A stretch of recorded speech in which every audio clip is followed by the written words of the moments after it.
ఖచ్చితంగా అమలు చేయాల్సినటువంటి అవసరం ఉన్నదని మరి రైతుల కోసం అంత ఇంకా కాదు. ఈరోజు రైతాంగం అంతా కూడా వడ్ల కుప్పల్ని కళ్ళల్లో పోసుకొని కళ్ళల్లో ఒత్తులు పెట్టుకుని ఎదురు చూస్తూ ఉంటే కొనుగోలు జరగక ఇబ్బంది పడుతూ మొన్ననే మనం చూసినాం.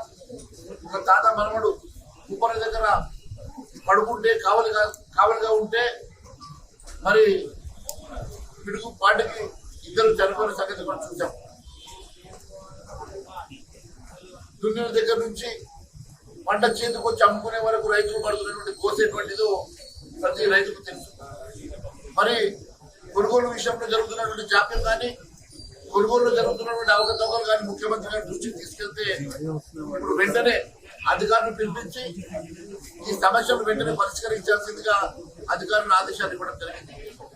మరి ముఖ్యంగా ఒక సంచికి 3-4 కిలోలు ఎక్కువగా జోకడం ఒకటి, అంతేకాకుండా కొనుగోలు చేసిన వెంటనే అక్కడ రసీదు ఇవ్వాల్సినటువంటి అధికారులు అక్కడ రసీదు ఇవ్వకుండా రైస్ మిల్ వెళ్ళిన తర్వాత రైస్ మిల్లను ఇష్టానుసారంగా అక్కడ డిడక్షన్ చేసి మరి అక్కడ ఉన్నటువంటి చిట్టుకు పంపడం వల్ల రైతులు నష్టపోతున్న సంగతి ముఖ్యమంత్రి గారు దృష్టికి తీసుకెళ్తే నిజంగా వారికి ఆ విషయం తెలియదని అధికారులను పిలిచి చేసి వెంటనే రెక్టిఫై చేయాల్సిందిగా కోరడం.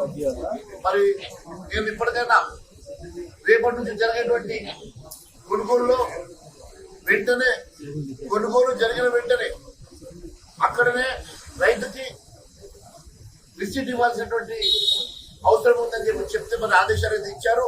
మరి రేపటి నుంచి కనీసం కొనుగోలు జరిగిన వెంటనే మరి వారికి అక్నాలెడ్జ్మెంట్ ఇవ్వాల్సింది మనం కోరుతున్నాం. 3 కిలోలు 4 కిలోలు ఏ రకంగానైతే తేమ పేరు మీదనో తప్ప పేరు మీదనో కట్ చేస్తూ రైతుల కోసం ఉంచుకుంటున్నటువంటి రైస్ మిల్లర్ల విషయంలో కూడా నేను చాలా సీరియస్ గా ముఖ్యమంత్రి గారి దృష్టికి తీసుకురావడం జరిగింది. ముఖ్యమంత్రి గారు వెంటనే మరి అధికారులకు ఆదేశించడం సంతోషంగా ఉంది. కానీ అమలు చేయాల్సిన అవసరం ఉన్నది, వెంటనే అమలు చేయాలని చెప్పి కూడా వారిని కోరడం జరిగింది.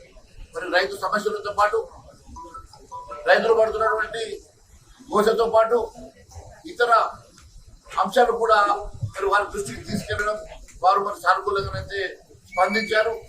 ఎట్టి పరిస్థితుల్లో రైతులకు ఈ 4 కిలోలు 3 కిలోలు ఎక్సెస్ గా చూపుతున్నటువంటి ఈ వేయి ఆపల పక్షంలో భారతీయ జనతా పార్టీ తరఫున మేము మరి పోరాటం చేయాల్సిన అవసరం ఉంటుందని చెప్పి చెప్పడం జరిగింది. వెంటనే వారి అధికారులకు ఆదేశించారు. మరి ఒక లెటర్ కూడా రిప్రజెంటేషన్ కూడా మరి వారికి మేము ఇవ్వడం జరిగింది. ఈ రిప్రజెంటేషన్ లో చాలా స్పష్టంగా ఏ రకంగానైతే రైతులకు అన్యాయం జరుగుతూ ఉన్నదో, ఏ రకంగా మీరు ఇచ్చినటువంటి అంశాలు ఇచ్చినటువంటి హామీలు నెరవేర్చాల్సిన అవసరం ఉన్నదో, రైతులకు మళ్ళీ ఇప్పుడు మీరు ఇవ్వాల్సినటువంటి రైతు బంధు ఆ రైతు భరోసా పేరు మీద ఇవ్వాల్సిన డబ్బులు కూడా గతం ఇంకా పెండింగ్ ఉన్నాయి. మళ్ళీ ఇప్పుడు జూన్లో వర్షాల తర్వాత వారికి పెట్టుబడులు అవసరం ఉంటాయి కాబట్టి వెంటనే రిలీజ్ చేయాల్సిందిగా కూడా ముఖ్యమంత్రి గారికి కోరడం జరిగింది. దానికి కూడా వారు సానుకూలంగా స్పందించారు. మరి వెంటనే మేము మరి ఇమీడియట్ గా దీన్ని కూడా ఫుల్ఫిల్ చేయాల్సిందిగా డిమాండ్ చేస్తూ లేని పక్షంలో రైతుల పక్షాన భారతీయ జనతా పార్టీ పోరాటం చేస్తూ తెలియజేస్తాం. ప్రభుత్వము మరి ఇవ్వాల్సినటువంటి రైతు బంధులో కొంతవరకు ఇవ్వగలిగినారు కానీ మిగిలిన వారిని కూడా పెండింగ్ ఉన్నది కూడా మరి వెంటనే ఇస్తామని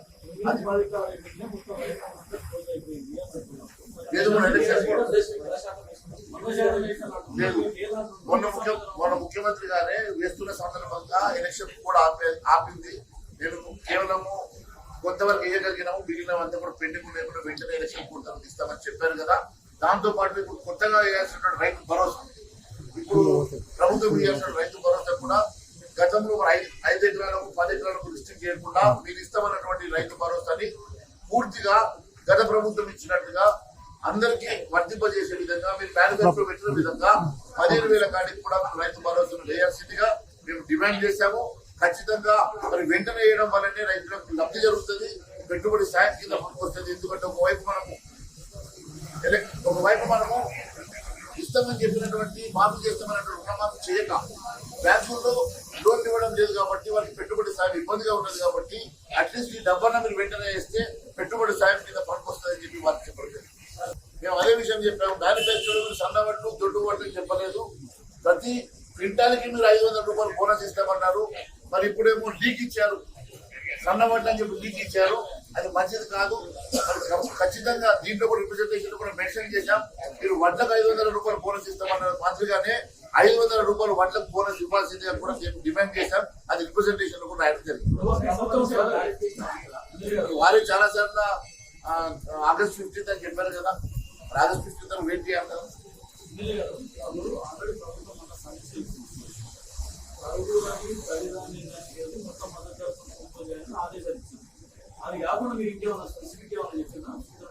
అది ఆదేశాలు ఇచ్చినా కూడా ఇంప్లిమెంట్ గ్రౌండ్ లో జరుగుతలేదు. మీరు దీన్ని స్పెసిఫిక్ రివ్యూ చేయాల్సిన అవసరం ఉన్నది. మరి ఇక్కడ ఉన్నటువంటి మంత్రి గారు ఏం ఆదేశాలు ఇస్తా ఉన్నారో, మరి ఇదే రకంగా ఏం చేస్తా ఉన్నారో మంత్రి గారిని కూర్చోబెట్టుకొని అధికారులు పిలిపించుకొని దీన్ని స్పెసిఫిక్ గా రివ్యూ చేసి గ్రౌండ్ రియాలిటీస్ మీరు వాస్తవాలు తెలుసుకొని అక్కడ ఖచ్చితంగా 1 కిలో కూడా తరుగు లేకుండా గతంలో మీరు ఏదైతే చెప్పారో అదే మాదిరిగా కొనుగోలు చేయాల్సిందిగా మేము మరి వారికి చెప్పడం జరిగింది. వారు కూడా అధికారులు వెంటనే పిలిపించుకొని మాట్లాడుతున్నారు. ఇటువంటి వాటిలో ఇన్వాల్వ్ కాదు అలాంటి అవసరం మాకు లేదు.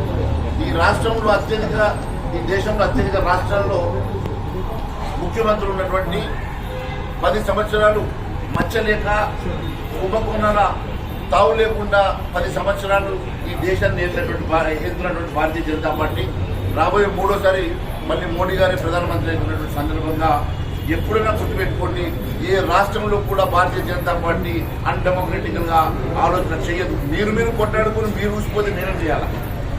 మీరేమన్నా మీ మధ్యలో ఏమన్నా గొడవలు పెట్టుకుని మీ మంత్రుల మధ్యలో సంకేతం లేక మీరు కొట్టాడుకుని మీరు ప్రభుత్వాన్ని పోగొట్టుకున్నా దానికి మేమే బాధ్యత.